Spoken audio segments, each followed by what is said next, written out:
Friends, budget 2025 पेश कर दिया गया है जिसमें मिडिल क्लास को एक अच्छा तोहफा दिया गया है गवर्नमेंट की ओर से। आइए देखते हैं क्या है इस बजट में।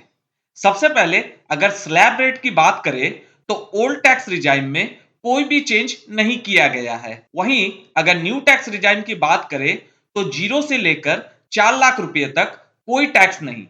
4 लाख 1 रुपए से लेकर 8 लाख रुपए तक 5% के टैक्स रेट। 8 लाख 1 रुपए से लेकर 12 लाख रुपए तक 10% का टैक्स रेट। 12 लाख 1 रुपए से लेकर 16 लाख तक 15% का टैक्स रेट।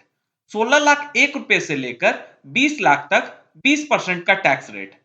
20 लाख 1 रुपए से लेकर 24 लाख तक 25% का टैक्स रेट। और आखिर में 25 लाख 1 रुपए से 30% का टैक्स रेट। यानी कि गवर्नमेंट आने वाले दिनों में न्यू टैक्स रिजाइन पर ज्यादा फोकस कर रही है, तो हो सकता है कि धीरे धीरे ओल्ड टैक्स रिजाइन का कंसेप्ट खत्म कर दिया जाए। ये तो थे टैक्स स्लैब्स, पर सरकार ने जो सबसे बड़ा बदलाव किया है वो किया है सेक्शन 87A में न्यू टैक्स रिजाइम के अंदर, जिसमें गवर्नमेंट ने कहा है कि अगर आपकी income financial year 2025-26 new tax regime में 12 लाख रुपए तक की है तो आपसे कोई भी इनकम टैक्स नहीं लिया जाएगा। यानी कि जो 87A की रिबेट न्यू टैक्स रिजाइम में 25,000 रुपए की थी, उसको बढ़ाकर 60,000 रुपए कर दिया गया है। साथ ही साथ अगर आप सैलरीड इंप्लॉय है तो आपको 75,000 रुपए का स्टैंडर्ड डिडक्शन भी दिया जाएगा। यानी कि अगर आप सैलरीड इंप्लॉय है और आपकी इनकम फाइनेंशियल ईयर 2025-26 में 12,75,000 रुपए की है तो आपसे कोई भी टैक्स नहीं लिया जाएगा। यहां ध्यान रखने की बात यह है कि 87A का जो रिबेट है वो आपको स्पेशल इनकम पर नहीं दिया जाएगा। यानी कि वो इनकम जिस पर स्पेशल रेट्स ऑफ टैक्स लगता है, जैसे कि कैपिटल गेन टैक्स। तो अगर बोला जाए तो अगर आपके पास कोई शॉर्ट टर्म कैपिटल गेन या फिर लॉन्ग टर्म कैपिटल गेन है तो भले आपकी इनकम 12 लाख रुपए से कम हो और आपको रिबेट भी 87A के 60,000 के अंदर में आपका टैक्स आ रहा हो, तो भी आपको उस स्पेशल रेट ऑफ इनकम मानी कि शॉर्ट टर्म कैपिटल गेन और लॉन्ग टर्म कैपिटल गेन पर जो टैक्स बनता है वो टैक्स आपको अदा करना पड़ेगा। स्लैब रेट्स के अलावा टीडीएस में भी सरकार ने कुछ राहत दी है। सीनियर सिटीजन्स को मिलने वाले इंटरेस्ट पर जो टीडीएस डिडक्ट होता था उसकी लिमिट को 50,000 रुपए से बढ़ाकर 1 लाख रुपए कर दिया गया है।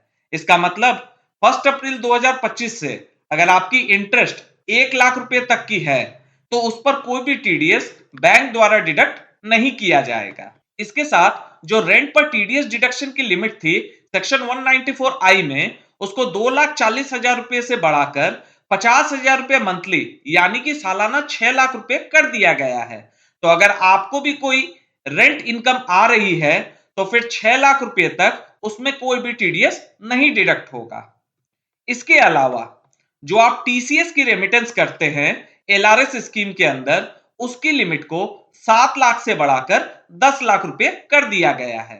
अगर आप टीसीएस की रेमिटेंस एजुकेशन पर्पस के लिए कर रहे हैं, अपने बच्चों को पढ़ाने के लिए यूएसए कनाडा अगर भेज रहे हैं और अपने लोन लिया है फाइनेंशियल इंस्टीट्यूशन से, तो उस केस में टीसीएस नहीं काटा जाएगा। यहां पर उसको रिमूव कर दिया गया है। टीसीएस ऑन गुड्स जो होता है उसमें भी बहुत बड़ा बदलाव आया है, बिकॉज हमारा टीडीएस ऑन गुड्स भी लगता है 194Q सेक्शन में और टीसीएस ऑन गुड्स भी लगता है 2061H में, जिसके चलते बहुत कंफ्यूजन होता था, साथ ही टाइम वेस्टेज भी था। सो टीसीएस वाले प्रोविजन पर आपको रिलैक्सेशन दे दी गई है। इसके अलावा जो हाई टीडीएस का प्रोविजन है उसमें भी राहत दी गई है।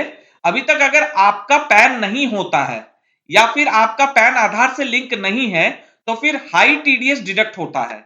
इसमें भी सरकार ने राहत दी है। अब भले आपका पैन आधार से लिंक नहीं है तो भी आप पर हाई टीडीएस नहीं काटा जाएगा।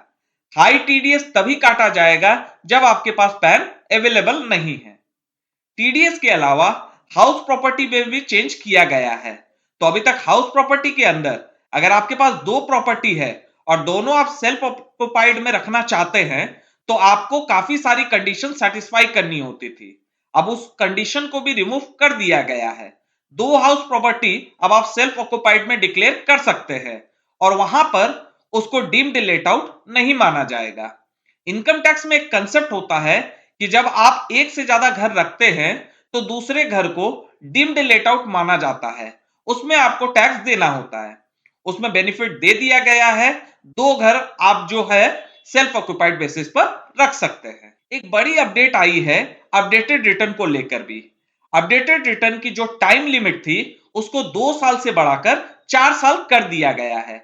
इसका मतलब अब आप 4 साल पुरानी आईटीआर फाइल कर सकते हो अपडेटेड रिटर्न की हेल्प से।